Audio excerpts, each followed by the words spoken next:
ఉత్తరాంధ్ర రూపురేఖలను మార్చేస్తూ పారిశ్రామిక విప్లవానికి బాటలు వేసే సంచలన ప్రాజెక్టు అల్లూరి సీతారామరాజు అంతర్జాతీయ విమానాశ్రయం ఇప్పుడు ప్రారంభానికి సిద్ధమైపోయింది. నేషనల్ హైవేకి ఆనుకుని రూపుదిద్దుకున్న ఈ భోగాపురం గ్రీన్ఫీల్డ్ ఎయిర్పోర్ట్ ఎక్కడుంది? విశాఖ, విజయనగరం, శ్రీకాకుళం వాసులు ఇక్కడికి ఎలా చేరుకోవాలి? 24 గంటల విమాన సేవలు, భారీ రన్వేతో పాటు 1,50,000 మందికి పైగా ఉపాధి కల్పించబోతున్న ఈ భారీ ప్రాజెక్టు ప్రత్యేకతలేంటో తెలుసుకునే ముందు వేద టీవీని తప్పకుండా సబ్స్క్రైబ్ చేయండి.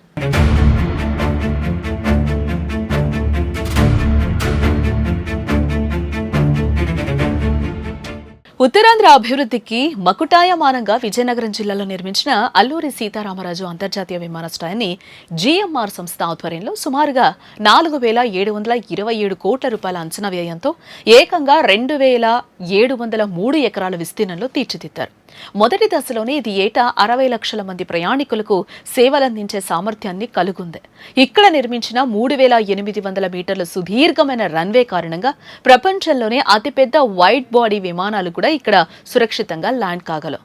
ఇది దేశంలోనే అత్యంత పొడవైన రన్వేలలో ఒకటిగా నిలుస్తోంది. ప్రస్తుతం విశాఖ ఎయిర్పోర్టుపై ఉన్న రాత్రి వేళ విమాన సర్వీసుల ఆంక్షలకు చెక్ పెడుతూ భోగాపురంలో 24 గంటల పాటు నిరంతరాయంగా సేవలు అందుబాటులో ఉంటాయి. అంతేకాకుండా వేగవంతమైన చెక్-ఇన్ ప్రక్రియ కోసం 12 డిజియాత్ర ప్యాడ్స్, 40 చెక్-ఇన్ కౌంటర్లు ఏర్పాటు చేయడం జరిగింది. తీర ప్రాంతాల నుంచి వచ్చే తీవ్రమైన తుఫాన్లు, ఈదురుగాలులను తట్టుకునేలా 21 మీటర్ల భారీ గ్లాస్ ఫాజాడ్ను అత్యాధునిక టెక్నాలజీతో రూపొందించారు. అలాగే సోలార్ పవర్, వర్షపు నీటి నిల్వ వ్యవస్థలతో దీనిని సంపూర్ణ ఎకో ఫ్రెండ్లీ ఎయిర్పోర్టుగా నిర్మించడం జరిగింది. ఉత్తరాంధ్ర ప్రాంతానికి సముద్రంతో ఉన్న అనుబంధాన్ని, ఇక్కడి మత్స్యకారుల జీవన విధానాన్ని మరియు సముద్ర తీర వారసత్వాన్ని ప్రతిబింబించేలా ఈ ఎగిరే చేప ఆకారాన్ని ఎంపిక చేయడం జరిగింది. కేవలం ఆధునికంగానే కాకుండా ఆంధ్రప్రదేశ్ సంస్కృతి, కళలు ఉట్టిపడేలా టెర్మినల్ పైకప్పులపై సంప్రదాయ ముగ్గుల డిజైన్లను కూడా చేర్చారు. ఏ ప్రాంతంలో హుదూద్ వంటి తీవ్రమైన తుఫాన్లు వచ్చే అవకాశం ఉన్నందున ఏరోడైనమిక్స్ కు అనుకూలంగా ఉండేలా ఈ చేప ఆకారాన్ని రూపొందించారు. గంటకు 275 కిలోమీటర్ల వేగంతో బలమైన ఈదురుగాలులు వీచినా టెర్మినల్ భవనం దెబ్బతినకుండా ఉండేలా అంతర్జాతీయ ప్రమాణాలతో దీన్ని నిర్మించారు. ఏ విమానాశ్రయం కేవలం ప్రయాణికుల రాకపోకలకే పరిమితం కాకుండా ఒక భారీ పారిశ్రామిక మరియు ఆర్థిక హబ్గా మారబోతోంది. ప్రాంతీయ ఫార్మా ఉత్పత్తులు, సీ ఫుడ్, వేగవంతమైన ఎగుమతుల కోసం 25,000 మెట్రిక్ టన్నుల సామర్థ్యం గల ప్రత్యేక కార్గో కాంప్లెక్స్ ఇక్కడ ఏర్పాటు చేస్తూ ఉన్నారు. విమానాశ్రయ ప్రాంగణంలోనే 500 ఎకరాల్లో ఏరోస్పేస్ పార్క్, 136 ఎకరాల్లో జీఎంఆర్ మాన్సాస్ ఏవియేషన్ ఎడ్యూసిటీ రాబోతూ ఉన్నాయి. వీటి ద్వారా ఈ ప్రాంతానికి ఏకంగా 20,000 కోట్ల రూపాయల పెట్టుబడులు రానున్నాయి.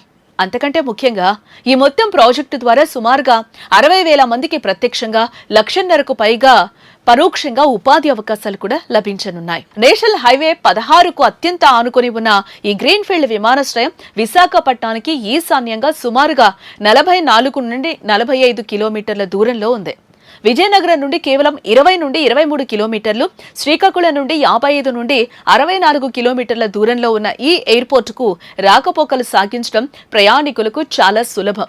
నేషనల్ హైవే 16, నేషనల్ హైవే 26 ద్వారా కార్లు లేదా టాక్సీల్లో వైజాగ్ నుంచి 50 నుండి 60 నిమిషాల్లో ఇక్కడికి చేరుకోవచ్చు.